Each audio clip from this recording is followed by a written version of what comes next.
नमस्कार। इस अंक में आप सभी का बहुत बहुत स्वागत है। पुराने नियुक्त शिक्षक अर्थात जिन शिक्षकों की नियुक्ति आरटीई एक्ट लागू होने से पहले हुई थी, उनके ऊपर टेट की बाध्यता का निर्णय जो सुप्रीम कोर्ट द्वारा 1 सितंबर 2025 को पारित किया गया था, उसी की खोजबीन हम कर रहे हैं। हम इस बात को जानना चाहते हैं कि आखिर वो निर्णय किस आधार पर दिया गया था। क्या कानून ऐसा कहता है या कानून को समझने में कोई चूक हो गई? इस प्रयास में हम लोगों ने शिक्षकों के लिए न्यूनतम योग्यता से संबंधित आरटीई एक्ट की धारा 23 का टाइटल, सब सेक्शन 1, उसका सब सेक्शन 2 और सब सेक्शन 2 के साथ जोड़े गए 2 प्रोवाइजो को अच्छे तरीके से समझा है। सबसे ज्यादा विवादित प्रावधान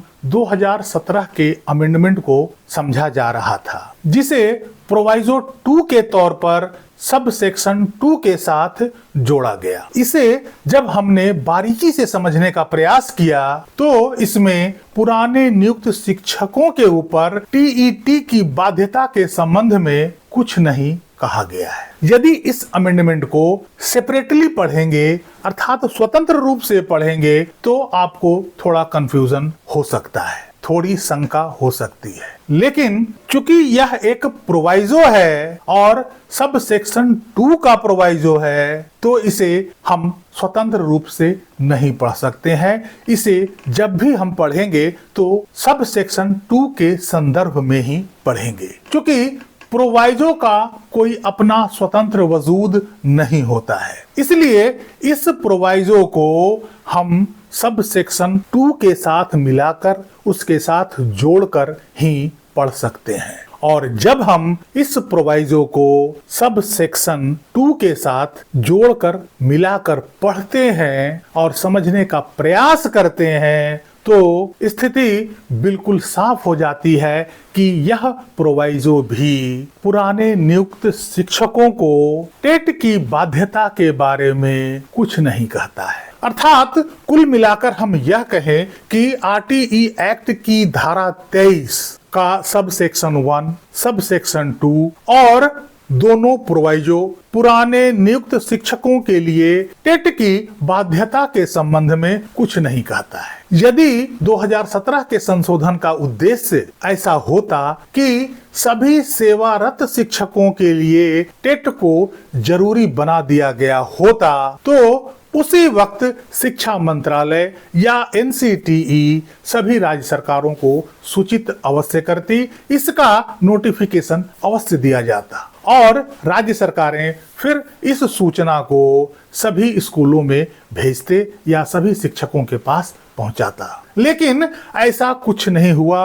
2017 में इस तरह का कोई भी नोटिफिकेशन या तो शिक्षा मंत्रालय द्वारा या एनसीटीई द्वारा राज्य सरकारों को भेजा गया। इससे साफ जाहिर होता है कि 2017 का अमेंडमेंट का ऐसा कोई उद्देश्य नहीं था कि सभी सेवारत शिक्षकों को टेट पास करने के लिए बाध्य कर दिया जाए। यदि 2017 के अमेंडमेंट में सरकार की नीयत ऐसी होती और शिक्षा मंत्रालय द्वारा इसके बारे में सूचना राज्य सरकारों को दिया जाता, तो शायद इस संशोधन को 2017 में ही चुनौती दे दी गई होती और यही सुप्रीम कोर्ट उस संशोधन को निरस्त कर चुकी होती, क्योंकि यह न्याय के स्थापित मौलिक सिद्धांतों के विरुद्ध है। 6 जनवरी 2026 अर्थात एक सप्ताह पहले अभय कुमार पटेल वर्सेस बिहार राज्य के केस में सुप्रीम कोर्ट ने ऐसा ही निर्णय दिया। इसमें इसी आधार पर सुप्रीम कोर्ट ने कहा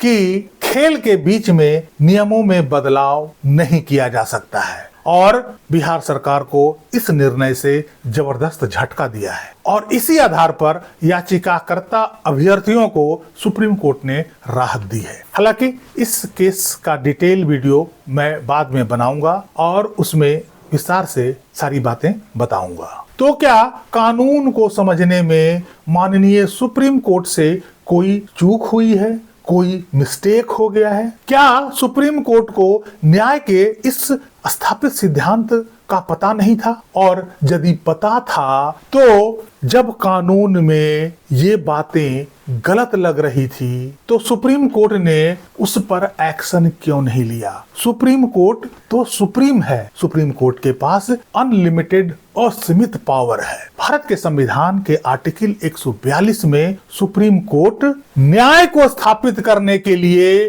किसी भी हद तक जा सकती है।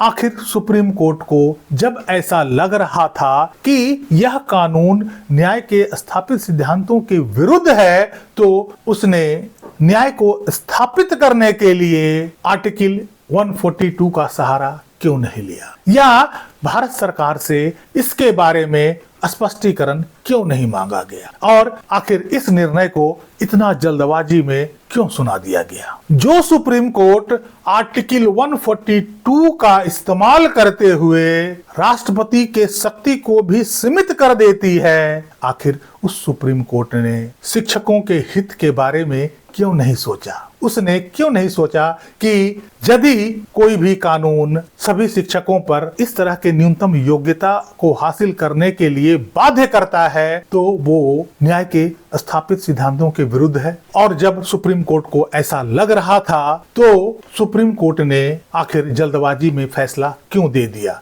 जिससे आज लाखों शिक्षक पीड़ित हैं। अपनी नौकरी बचाने के लिए वो दर बदर भटक रहे हैं, परेशान हैं, मानसिक पीड़ा से गुजर रहे हैं। सुप्रीम कोर्ट ने निर्णय तो दे दिया, लेकिन क्या न्याय दे पाया? अर्थात कुल मिलाकर हम यह कहें कि सुप्रीम कोर्ट से इस निर्णय को देते समय कुछ न कुछ चूक तो अवश्य हुई है, कुछ न कुछ गलती हुई है। हम उनकी मंशा और योग्यता पर कतई प्रश्न चिन्ह खड़ा नहीं कर रहे हैं। मुझे पता है कि जो भी अधिवक्ता सुप्रीम कोर्ट तक पहुंचने की योग्यता रखते हैं और वो सुप्रीम कोर्ट तक एलिवेट होते हैं, उनकी योग्यता पर शक नहीं किया जा सकता है। वे बड़े कानूनविद होते हैं, कानून की समझ उन्हें स्पष्ट होती है, बल्कि ज्यादा होती है। हर अधिवक्ता सुप्रीम कोर्ट का जज नहीं बन सकता है, तो निश्चित रूप से उनकी योग्यता पर सवाल नहीं खड़ा कर रहे हैं। लेकिन हम इतना अवश्य कह सकते हैं कि इस निर्णय को देने में थोड़ी जल्दबाजी अवश्य हुई है, और इस जल्दबाजी के कारण इसमें कुछ चूक हो गई है, कुछ गलतियां हो गई है। मैं माननीय अदालत से आग्रह करूंगा कि इस निर्णय का दोबारा से अवलोकन करें, आरटीई कानून का भी दोबारा से बारीकी से अवलोकन करें और इस निर्णय में यथाशीघ्र सुधार कर दें, ताकि लाखों शिक्षक जो इस निर्णय से पीड़ित हैं, उनकी नौकरी खतरे में है, उनको राहत मिल सके। और ऐसा नहीं है कि सुप्रीम कोर्ट पहली बार अपने निर्णय में सुधार करेगी। इससे पहले भी कई केसेस में सुप्रीम कोर्ट ने अपने निर्णय में बड़ा सुधार किया है, और सुप्रीम कोर्ट का ही कहना है कि यदि न्याय स्थापित करने के लिए कोई निर्णय गलत दे दी जाती है और उस गलती का एहसास जैसे ही होता है, उस निर्णय में बेझिझक सुधार कर लेना चाहिए। बहरहाल हमारी खोज अभी जारी है। हम देखना चाहते हैं कि आखिर शिक्षकों के लिए न्यूनतम योग्यता से संबंधित कौन सा ऐसा कानून है जो इतना कंफ्यूजन पैदा कर दिया और सभी सेवारत शिक्षकों के ऊपर टेट की बाध्यता को लादने की बात करता है। अभी तक हमने जितने भी प्रावधान देखे हैं उसमें तो ऐसा कुछ नहीं लिखा है। आगे के सफर में हम देखेंगे कि आखिर आरटीई रूल्स क्या कहता है। क्या आरटीई रूल्स में पुराने नियुक्त शिक्षकों के लिए कुछ कहा गया है, या वो भी केवल नए नियुक्त शिक्षकों के बारे में बात करता है। अगले अंक में हम इसी का विश्लेषण करेंगे। इस अंक में यहीं तक। आप लोग हमारे इस विश्लेषण से कितना सहमत हैं, या आप लोगों को कहीं कोई आपत्ति तो नहीं लग रही है, या आप लोगों को कहीं कंट्राडिक्शन तो नहीं लग रहा है? यदि ऐसा है या आपको समझने में कोई परेशानी हो रही है तो आप कमेंट में अवश्य लिखिएगा। उस कमेंट का जवाब मैं देने का प्रयास अवश्य करूंगा। आप लोगों से आग्रह है कि जितने भी विश्लेषण का वीडियो है आप लोग उसे अधिक से अधिक शेयर करें, ताकि सभी शिक्षक बंधुओं को इस बात की जानकारी हो सके। वीडियो को लाइक कीजिएगा, चैनल को सब्सक्राइब कीजिएगा। मिलते हैं अगले अंक में, तब तक के लिए जय हिंद, वंदे मातरम।